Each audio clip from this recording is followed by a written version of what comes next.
دیکھیں شیعوں کی اس سے بڑی اور کوئی خوش قسمتی نہیں ہے، بلکہ یہ ہماری بہت بڑی کامیابی ہے۔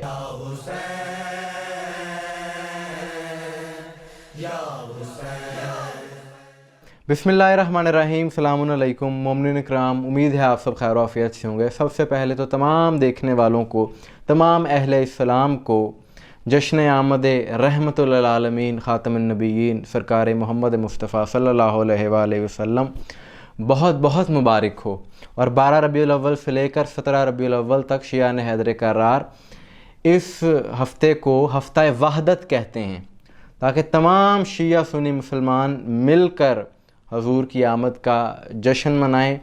12 کو بھی حضور کی آمد کی خوشی کرنی چاہیے، 17 کو بھی حضور کی آمد کی خوشی کرنی چاہیے۔ ان ایام میں محافل کا ذکر ہوتا ہے، جس میں رسول اللہ کا ذکر، رسول اللہ کی شان میں نعتیہ کلام، آپ کی تعلیمات اور آپ سرکار کی احادیث مبارکہ بیان کی جاتی ہیں۔ میں تمام برادران اہل سنت کے جو معتدل علماء ہیں اور محب اہل بیت واعظین ہیں، ان سے درخواست کروں گا کہ جہاں آپ اپنے لوگوں کو دیگر سنت رسول بتاتے ہیں، وہاں پر یہ بھی بتائیں، اس بارے میں بھی اویئرنیس دیں کہ مولا علی علیہ السلام سے محبت کرنا بھی سنت رسول ہے، اہل بیت کا ذکر کرنا بھی رسول اللہ کی سنت ہے۔ اہل بیت کا ذکر کرنا، اہل بیت سے محبت کرنا، یہ شیعت نہیں، یہ سنت ہے۔ یہ باتیں میں اس لیے کر رہا ہوں کہ بہت سے ایسے واقعات ہو چکے ہیں اور اب بھی ہو رہے ہیں کہ ذکر اہل بیت کو منسوب کر دیا گیا ہے صرف شیعوں کے ساتھ۔ ہمارے لیے تو یہ بات باعث فخر ہے، باعث اطمینان ہے، لیکن جو اہل سنت میں محبان اہل بیت ہیں ان کو بڑی تکلیف اور پریشانی ہوتی ہے اس وجہ سے کہ بہت سے ایسے واقعات ہو چکے ہیں۔ اور گزشتہ رات 12 ربیع الاول کے سلسلے میں ہی ایک محفل تھی پنجاب کے کسی علاقے میں، اور وہاں پر ایک نعت خوان پڑھ رہا تھا، لوگ سن رہے تھے، اسٹیج پر ایک مولوی بھی بیٹھا تھا،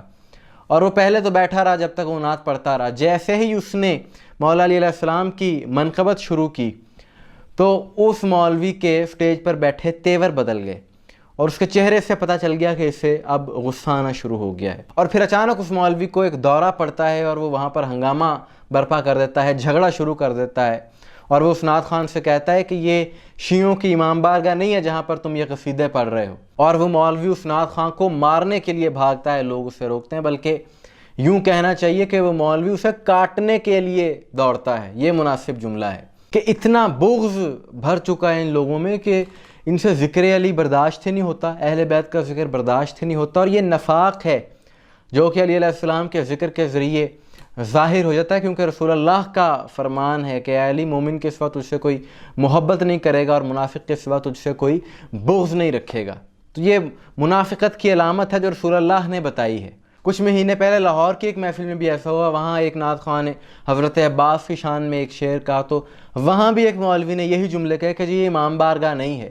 شرم بھی نہیں آتی نے ایسی گفتگو کرتے ہوئے کہ کیا اہل بیت علیہ السلام کا ذکر صرف امام بارگاہ میں ہوتا ہے، باقی کہیں نہیں کیا جا سکتا؟ اسی طرح اہل سنت کی ایک معروف نعت خوان احمد علی حاکم صاحب کے ساتھ بھی ایسا کئی بار ہو چکا ہے۔ انہیں پڑھتے ہوئے ایک مولوی نے روکا اور کہا کہ آپ توبہ کریں ورنہ آپ کو پڑھنے نہیں دیں گے، اور انہیں اس محفل سے جانا پڑا، واک آؤٹ کرنا پڑا۔ اس کے علاوہ اور بہت سے نعت خوان ہیں، ایک نعت خوان ہے، ان کے ساتھ بھی یہی رویہ دکھایا گیا، انہیں محفل سے نکال دیا گیا، غالباً ان کا نام زین علی ہے۔ دیکھیں شیعوں کی اس سے بڑی اور کوئی خوش قسمتی نہیں ہے، بلکہ یہ ہماری بہت بڑی کامیابی ہے کہ جہاں دنیا میں اہل بیت کا ذکر زیادہ ہوتا ہے وہ جگہ شیعوں سے منسوب ہو جاتی ہے۔ یعنی اس بات کو یوں سمجھیں کہ آپ کو دنیا میں کوئی شخص ایسا نظر نہیں آئے گا کہ جو یہ کہتا ہو کہ یار یہ علی علی بہت کرتا ہے، لگتا ہے پکا سنی ہے۔ نہیں، جب بھی بات ہوگی یہی ہوگی کہ یار یہ علی علی بہت کرتا ہے، کہیں یہ شیعہ تو نہیں ہے، یہ اہل بیت کا ذکر بہت کرتا ہے، کہیں یہ شیعہ تو نہیں ہے۔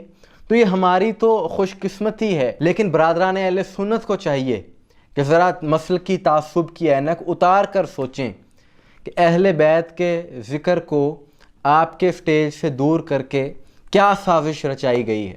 یعنی جو اہل بیت کا ذکر زیادہ کرتا ہے اس پر شیعہ ہونے کا الزام لگا دیا جاتا ہے، اس کا بائیکاٹ کر دیا جاتا ہے۔ اس حوالے سے آنے والے دنوں میں کچھ اور ویڈیوز بھی کریں گے اور آپ کو باقاعدہ ثبوت دیں گے کہ یہ بات صرف نعت خوانی تک محدود نہیں ہے، بلکہ بڑے بڑے علماء اس چیز کا شکار ہو چکے ہیں کہ انہوں نے اہل بیت کا ذکر زیادہ کیا، کہیں پر قاتلان امام حسین پر لعنت کر دی تو کہہ دیا گیا جی یہ رافضی ہو چکے ہیں۔ اور یہ تو آج کے دور کے نعت خواں ہیں، علماء ہیں جن پر یہ الزامات لگائے جا رہے ہیں، ان کے بائیکاٹ کیے جا رہے ہیں۔